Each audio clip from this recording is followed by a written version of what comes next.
반드시 일어날 수밖에 없는 대결이었습니다. 가장 큰 이유는 바로 아합 왕 때문일 것입니다. 아합이 얼마나 하나님의 진노를 격발하게 했는지 그것을 이해하면 이 일은 반드시 일어날 수밖에 없는 사건임을 우리는 알게 됩니다. 선한 왕의 대명사 누구입니까? 다윗입니다. 그러면 악한 왕의 대명사라고 하면 누구입니까? 여로보암 왕입니다. 하나님은 선한 왕일 때는 다윗과 같다 표현하시고 악한 왕일 때는 여로보암 왕 같다고 말씀하셨습니다. 여로보암 왕의 죄악은 분명합니다. 바로 우상 숭배를 했다라는 것입니다. 열왕기상 12장 28절에서 30절에 이에 계획하고 두 금송아지를 만들고 무리에게 말하기를 너희가 다시는 예루살렘에 올라갈 것이 없도다. 이스라엘아, 이는 너희를 애굽 땅에서 인도하여 올린 너희의 신들이라 하고 하나는 베델에 두고 하나는 단에 둔지라. 이 일이 죄가 되었으니 이는 백성들이 단까지 가서 그 하나에게 경배함이더라. 물론 이거 외에도 더 많은 죄악이 있지만 가장 중요한 죄는 두 금송아지를 만들고 이것에게 경배하게 하였다라는 것입니다. 여로보암은 하나님께서 계셔야 할 그 자리에 금송아지를 만들어 대체하였습니다. 그리고 이러한 우상 숭배는 이스라엘의 왕들에게 대대로 이어졌습니다. 이거는 분명하게 하나님 주신 이계명을 어기는 행위였습니다. 이는 아론이 지은 죄악과도 같았습니다. 하나님은 이에 대해 진노하시고 선지자들을 통하여 매우 강하게 규탄하셨습니다. 그런데 아합은 이 모든 것을 뛰어넘었습니다. 열왕기상 16장에 30절에서 33절은 아합에 대해 이렇게 말하고 있습니다. 오므리의 아들 아합이 그의 이전의 모든 사람보다 여호와 보시기에 악을 더욱 행하여 느밧의 아들 여로보암의 죄를 따라 행하는 것을 오히려 가볍게 여기며 시돈 사람의 왕 앱바알의 딸 이세벨을 아내로 삼고 가서 바알을 섬겨 예배하고 사마리아에 건축한 바알의 신전 안에 바알을 위하여 제단을 쌓으며 또 아세라상을 만들었으니 그는 그 이전에 이스라엘의 모든 왕보다 심히 이스라엘 하나님 여호와를 노하시게 하였더라 말씀하고 있습니다. 여로보암이 아합보다 나은 점은 우상을 만들었지만 그래도 섬기는 대상에 대해서는 바꾸지 않았습니다. 너희를 애굽에서 인도하여 낸 신이다. 자기 마음대로 하기는 하였지만 아슬아슬한 그 선이 있었습니다. 그런데 아합은 그 아슬아슬했던 그 선마저도 완전히 넘어버린 왕이었습니다. 바알 숭배로 넘어간 것입니다. 그 전까지는 바알 숭배가 아예 없었다라고 말할 수는 없습니다. 그러나 바알 숭배는 개인의 일탈 정도로 진행되었지만 아합과 이세벨의 통치 아래 바알 숭배는 단순히 개인적인 일탈이 아니라 국가적인 정책이 되었습니다. 수도인 사마리아에 바알의 신전을 건축하고 그 안에 바알을 위하여 제단을 쌓으며 아세라상을 만들었습니다. 그래서 하나님을 매우 진노하시게 한 왕이 아합입니다. 그런데 왜 이들은 바알 숭배를 그토록 빨리 받아들일 수 있었을까요? 원래는 하나님을 섬겨야 했던 이스라엘이 바알 숭배가 이토록 쉽게 정착할 수 있었던 이유는 무엇일까요? 먼저 아합은요 결혼을 잘못했습니다. 열왕기상 16장 31절을 보면 아합 왕이 느밧의 아들 여로보암의 죄를 따라 행하는 것을 오히려 가볍게 여기고 시돈 사람의 왕 앱바알의 딸 이세벨의 아내로 삼았다 말씀하고 있습니다. 아합은 이세벨이라는 공주와 결혼을 하였습니다. 이세벨은 시돈, 그러니까 페니키아의 왕의 딸이었습니다. 그리고 그녀의 이름의 뜻은 바알은 왕이다, 바알이 높이신다 라는 의미입니다. 다시 말해 이세벨은 바알 신앙의 정점에서 그 모든 것을 누리고 있던 사람이었습니다. 그렇다면 이방인과 결혼해서는 안 되는 아합은 왜 이세벨과 결혼을 하였을까요? 아합은 북이스라엘의 강력한 군주였습니다. 그의 아버지 오므리가 이루어 놓은 정치 군사적인 유산을 이어받은 사람이기도 하였습니다. 아합이 이보다 더 강력한 국가를 만들고 싶어 했는데 그 방법이 외교를 통하여 더욱 발전되고 안정된 그런 나라를 세우는 것이었습니다. 시돈은 그 당시에 지중해 무역의 중심지였고 부와 문화의 상징이었습니다. 아합은 그곳의 공주 이세벨과 결혼하는 것으로 경제적인 이익과 정치적인 안정을 확보하려 하였습니다. 그래서 아합은 이세벨과 결혼하게 됩니다. 겉보기에는 누구보다 정략적으로 잘한 결혼 같습니다. 현명한 선택 같았습니다. 외교적으로도 성공한 것 같습니다. 정치, 군사에 더해서 경제가 발전하는 것 같았습니다. 그런데 이것의 가장 큰 함정은 이 결혼을 통해 부만 넘어온 것이 아니라 바알 신앙이 본격적으로 왕궁 안에까지 들어오는 길을 열어줬다라는 것입니다. 바알은 이제 아무런 꺼리낌 없이 사마리아 중심 수도로 들어왔고 왕실은 하나님을 예배하는 대신 바알에게 제사를 드리는 우상 숭배의 중심지로 변하게 되었습니다. 우리는 지혜의 왕 솔로몬을 기억할 것입니다. 그는 그 누구보다 뛰어난 지혜를 가진 사람이었습니다. 그 사람보다 더 나았던 사람, 그와 같았던 사람조차 인류 역사상 없었습니다. 그런데 이 솔로몬이 범한 가장 큰 실수가 무엇입니까? 솔로몬도 정치적 안정을 꾀하기 위해 이방 여인들과 결혼하였다라는 것입니다. 그리고 그 결과 하나님 외에 다른 신들을 섬겼고 나라가 쪼개지는 결과를 낳게 됩니다. 더군다나 바알은요, 그 바알 신앙은 농경사회와 매우 밀접한 관계가 있는 종교였습니다. 바울은 폭풍의 신, 비의 신이라고 합니다. 그래서 하늘과 땅에 생명을 주는 신, 농작물의 풍요를 주관하는 신으로 그 당시에 받아들여졌습니다. 그리고 바알에게 드리는 제사는 농경사회에서 비와 풍요의 신앙과 연결되어 있었기 때문에 백성들과 지도자들의 마음이 쉽게 기울기도 하였을 것입니다. 그런데 제가 이런저런 것들을 다 조사하면서 한 가지 의문이 든 게 있습니다. 그것이 무엇이냐면요, 방금 제가 나열했던 그 정도의 이유라면 굳이 바알 신앙으로 바꿀 필요가 있냐라는 것입니다.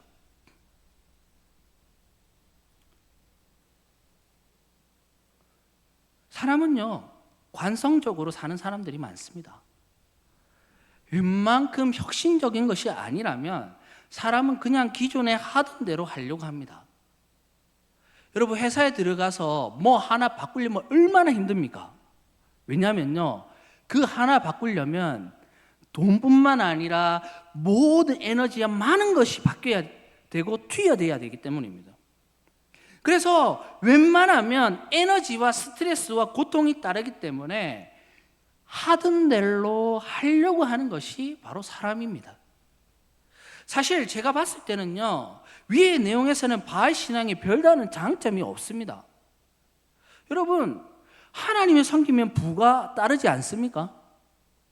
성경을 보시면 알다시피 하나님은 하나님을 잘 섬기는 자에게 부와 명예를 약속하고 계십니다. 심지어 평안을 주시겠다 약속하셨고 나뿐만 아니라 1000대까지 은혜를 베풀겠다고 약속하셨습니다. 그리고 하나님은 천지를 창조하신 하나님이십니다. 하나님은 온 우주 만물을 주관하십니다. 그래서 당연하게 땅을 주관하시고 하늘을 주관하시고 때에 따라 적절한 비를 내려주실 수 있는 분이십니다. 그뿐만 아니라 하나님은 생명의 근원이십니다. 이삭 때 보십시오. 가뭄이 있었지만 이삭은 100배의 결실을 얻었습니다. 그러니까 하나님은 충분히 하실 수 있는 능력과 모든 것을 가지신 분이십니다. 그런데 왜 이스라엘 백성은 이 바알 숭배하는 방향으로 나아간 거냐라는 것입니다. 하나님이 섬기나 바알을 섬기나 그 결과는 똑같은데 말입니다. 그들은 왜 하나님 말고 이방 신을 섬기게 됐을까? 여러분 다시 본문으로 돌아가시면 엘리야와 바알 선지자들이 대결하는 내용이 나옵니다. 22절에서 24절에 그 내용이 나와 있는데 각각 송아지 한 마리를 택해서 사람들이 불을 붙이지 않고 각자의 신의 이름을 불러서 불로 응답하는 신이 진짜 신이라는 그런 대결을 펼치게 됩니다. 그래서 먼저 누구부터 시작하냐면 바알의 선지자들부터 시작을 합니다. 그런데 그 바알 선지자가 하늘에서 불을 내리게 하기 위하여 어떤 행동을 하고 있는지 성경을 보면요, 오늘 읽지 않았지만 26절에 그들이 받은 송아지를 가져다가 잡고 아침부터 낮까지 바알의 이름을 불러 이르되 바알이여 우리에게 응답하소서 하나 아무 소리도 없고 아무 응답하는 자도 없으므로 그들이 그 쌓은 제단 주위에서 뛰놀더라. 그리고 28절에 이에 그들이 큰 소리로 부르고 그들의 규례에 따라 피가 흐르기까지 칼과 창으로 그들의 몸을 상하게 하더라. 처음에 제사 드리기 위해서는 각을 뜨지 않습니까? 각을 떠서 그 다음에 그들의 신의 이름을 불렀습니다. 근데 응답이 없는 겁니다. 그 다음에 한 것이 제단 주위를 뛰어놀았다라고 하고 있습니다. 그런데 그렇게 해도 응답이 없자 이번에는 어떻게 하냐면요, 피가 흐르기까지 칼과 창으로 자기 몸을 상하게 하였습니다. 여기서 주목해야 할 것은 그들이 그렇게 행한 것이 마음대로 행한 것이 아니라 뭐라고 성경은 말하고 있냐면요, 규례를 따라 했다 말하고 있다는 점입니다. 이 표현을 통해 우리가 할 수 있는 것은요, 그들이 이름을 부르고 그 다음에 뛰어놀고 그 다음에 그들의 몸에 상해했던 것은 그들의 예배의 종교 의식 가운데 있었다는 것입니다. 이 외에도 학자들에 의하면요, 바알에게 예배할 때 성적인 제의가 있었다라고 합니다. 그래서 남창과 여창이 존재했는데 이는 창기가 단순히 몸을 팔고 돈을 벌기 위한 게 아니라 신전 창기로서 예배를 돕기 위해 있었다라고 합니다. 예배에 이러한 성적인 행위를 통해서 바알과 아세라의 결합을 상징적으로 재현하였고 이로 인해 비와 풍요를 가져온다라고 믿었다고 합니다. 이뿐만 아니라 인신제사도 있었고 풍요가 멈추고 가뭄이 지속될 때는 자녀들을 바알에게 제물로 바치기도 하였다라고 합니다. 이 모든 것이 우리에게 말해주고 있는 것의 핵심은, 바알 신앙의 핵심은 거래적인 관계라는 것입니다. 바알이 원하는 것을 채워주고 해주면 바알은 사람이 원하는 것을 채워준다라는 겁니다. 성적인 제의에 의해서 인신 제사를 드리고 스스로의 몸을 자해함으로 인하여 비와 풍요를 가져다 준다라고 그들은 여겼다라는 것입니다.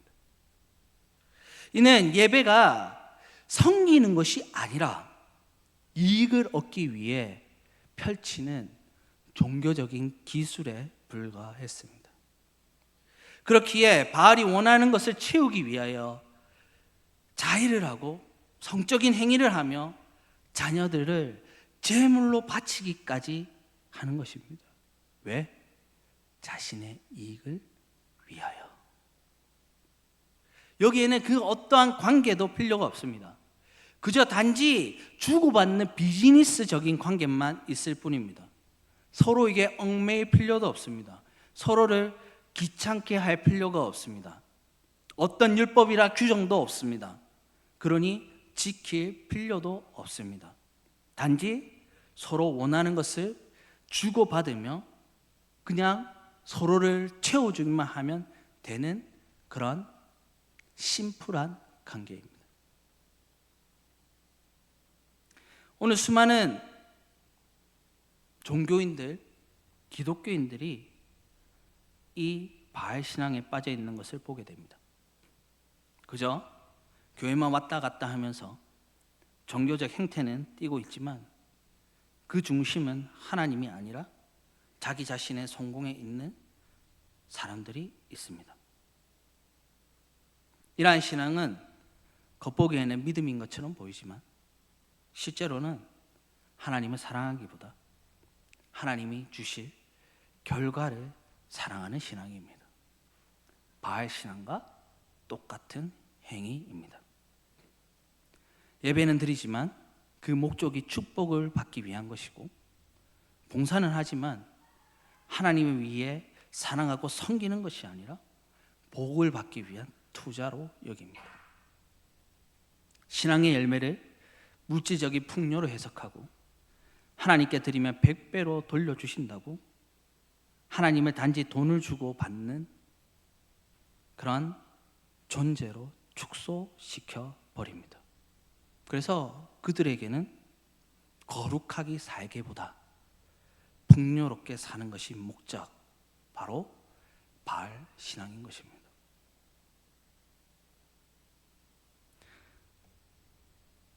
반면에 여호와 하나님을 믿는 신앙의 핵심이 무엇입니까? 레위기 11장 45절에 나는 너희의 하나님이 되려고 너희를 애굽 땅에서 인도하여 낸 여호와라. 내가 거룩하니 너희도 거룩할지어다. 제1계명에서는 너는 나 외에는 다른 신들을 내게 두지 말라. 예수님께서는 마태복음 22장 37절에 내 마음을 다하고 목숨을 다하고 뜻을 다하여 주 너의 하나님을 사랑하라. 요한복음 17장 3절에 영생은 곧 유일하신 참 하나님과 그가 보내신 자 예수 그리스도를 아는 것입니다. 기독교의 신앙은 단순히 주고받는 비즈니스적인 관계가 아닙니다. 예수의 목숨값으로 이어진 언약 관계입니다. 이것은 단단한 서로에 대한 구속력을 가집니다. 부부 관계와 마찬가지입니다. 다른 것을 절대 용납할 수 없고 서로에게 충실을 해야만 합니다. 그렇기에 기독교 신앙은 하나님만 사랑하고 하나님을 위해 자신의 삶을 드리며 하나님을 위하여 우리의 삶을 거룩하게 내어놓는 것이 우리의 신앙이라는 것입니다. 세상적인 관점에 보면 재미가 없습니다. 구속받아야 됩니다. 내 삶을 거룩하게 하기 위하여 자기 십자가를 날마다 져야 합니다. 눈에 잘 들어오지 않고 이해되지도 않는 말씀을 읽어야 되고 지루한 기도 시간에 반복해서 행해야 합니다. 그리고 예배 시간에 목숨같이 지켜나갑니다.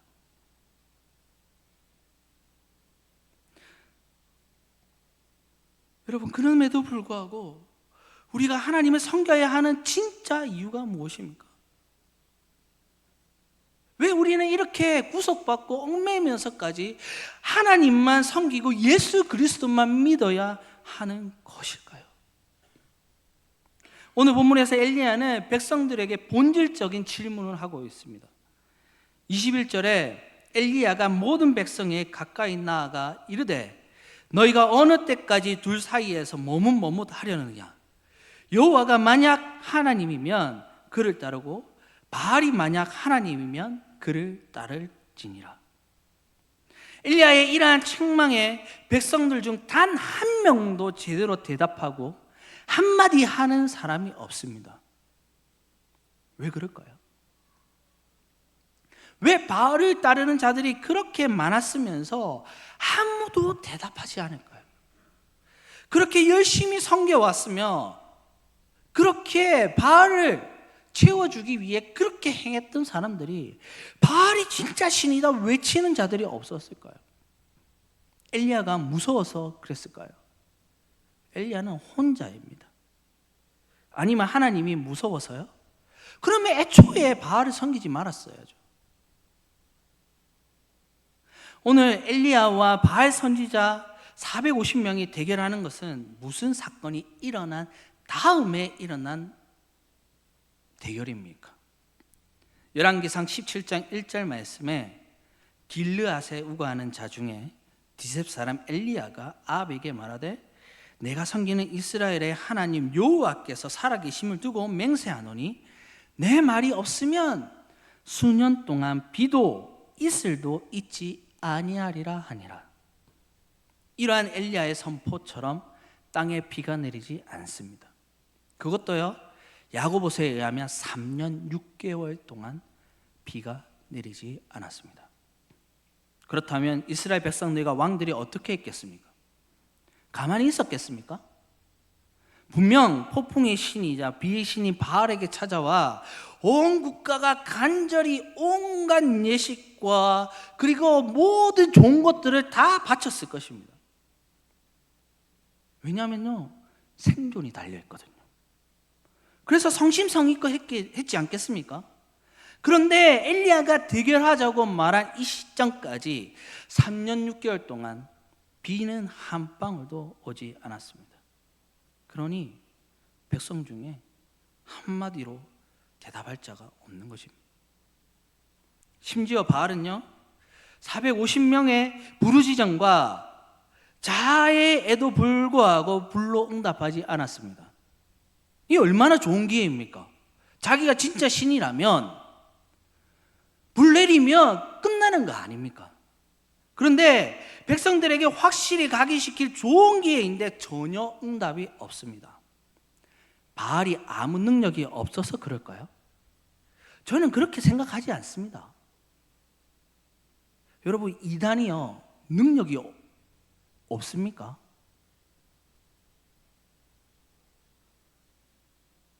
이단들도 신비로운 일을 행합니다. 방언도 하고요, 병 고치기도 합니다. 실제로 벌어지는 일입니다. 왜냐하면요, 바알 신앙, 이단의 신앙은요, 사탄 신앙이기 때문입니다. 여러분, 사탄이 능력이 없습니까? 능력 많습니다. 욥기서 보십시오. 폭풍치게 하고, 그거 다 사단이 행하는 일 아닙니까? 그런데 왜 하나님의 사람 엘리야가 내가 다시 말하기 전까지는 비가 안 내리겠다 했을 때 비 한 방울 안 왔을까요? 이게 핵심입니다.